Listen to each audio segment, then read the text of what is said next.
নমস্কার বন্ধু, মলয় মুখোপাধ্যায়, সাধারণ সম্পাদক, confederation of state government employees. বন্ধু, আমি কথা দিয়েছিলাম যে খুব সহজে বকেয়া ডিএর যে ফিক্সেশনটা করে দেখাবো এবং আপনারা নিজেরাই যাতে সহজে সেই ফিক্সেশনটা করে কতটা বকেয়া হলো তা নির্ণয় করতে পারবেন। আমি একদম পরপর যাতে 1 নম্বর 2 নম্বর 3 নম্বর দিয়ে স্ক্রল করে দিয়েছি, যাতে কেউ শেয়ার করলে, একটা পেজ শেয়ার করলে যাতে ওলট পালট না হয়। একবারে এটা আপনারা রেখে দিয়ে বারংবার দেখলে পরে সহজে তা বুঝে উঠতে পারবেন। এবং এই প্রেক্ষিত যদি কোনো প্রশ্ন থাকে অবশ্যই করবেন, আমি লিখিতভাবে তার জবাব দেব। আপনারা এবার লক্ষ্য রাখুন।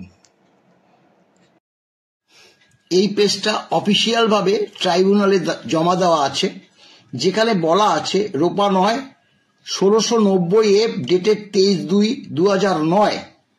ওখানে বলা ছিল DA entitle of the period from 1/4/2008 থেকে 31/3/2008 অ্যান্ড ফ্রম 1/4/9 অর্থাৎ 1/4/9 পরবর্তী আমরা ডিএটা হাতে পাবো পরবর্তী।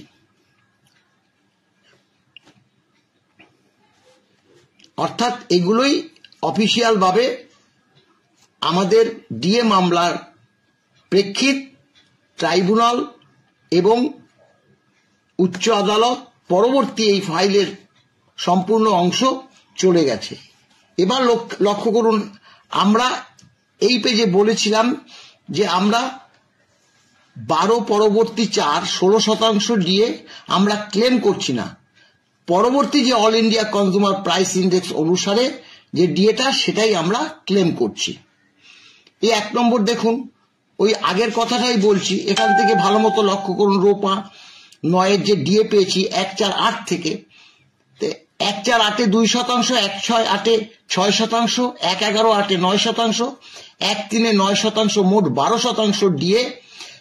3 ভাগের 2 ভাগ বাম সরকার, 1 ভাগ তৃণমূল সরকার এসে 2 ভাগে মিটিয়ে দেয়।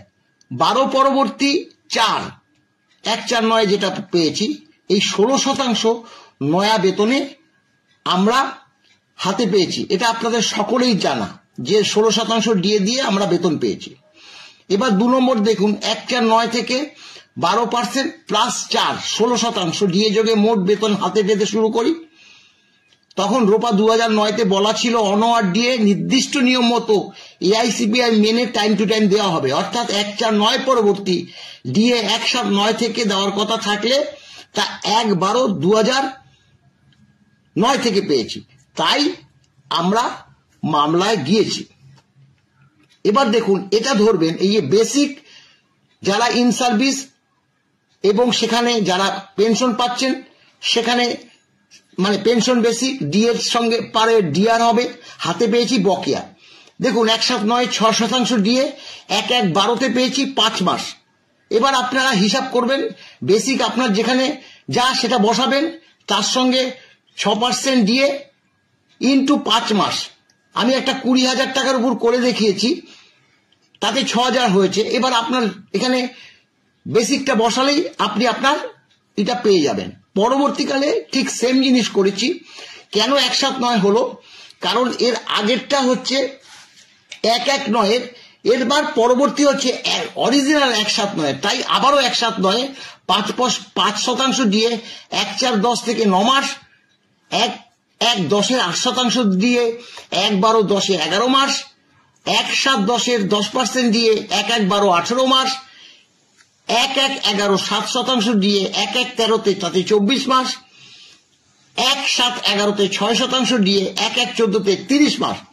এইভাবে আপনারা বেসিক বসাবেন, ডিএর অংশটা বসাবেন, মাসটা বসাবেন, যা হবে ডায়েরিতে লিখে যাবেন। 5 নম্বরে দেখুন, ওই বেসিক দিয়ে হাতে পেয়েছি বকেয়া 1/1/12 7%-তে 15তে দিয়েছে 36 মাস, 1/7/12তে 7+3 10% দিয়েছিল আপনারা জানেন, 7% বকেয়া হয়েছে 1/1/16তে, সেটা 42 মাস। তারপরে 8% জায়গায় আরো 2% বেশি দিয়েছে, তাই 8% বকেয়া হয়েছে 48 মাস। আর পরবর্তীকালে ঘেউ ঘেউ মনে আছে তাকে 15% দিয়েছিল, অর্থাৎ 10% দিয়ে 54 মাস।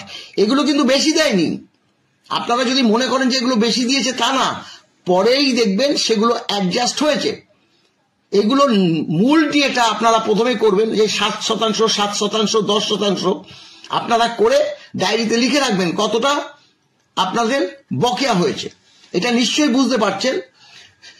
এবার এই যে 3, 2, 5 মোট কত হলো? 10% দিয়ে। এই 10% দিয়ে এবার পরবর্তীকালে দেখবেন 6 নম্বরে পেজে আসবে, তখন এই 10% দিয়ে কত শতাংশ পরে পেয়েছেন সেটা এই যে 6 পেজে দেখুন, 1/1/14তে 3% বেশি দিলেও সেটা 24 মাস পরে পেয়েছি। 1/1/14তে 2% বেশি দিলেও 36 মাস পরে পেয়েছি। 1/1/14তে 5% বেশি দিলেও 48 মাস পরে পেয়েছি। এখানে কেন্দ্রের 1/1/14তে যে 10% ডিএটা রাজ্য 3 বছর ভেঙে দিয়েছিল, বুঝতে পেরেছেন তো? 3 বছর ভেঙে আমাদের বেশি করে দিয়েছিল, কিন্তু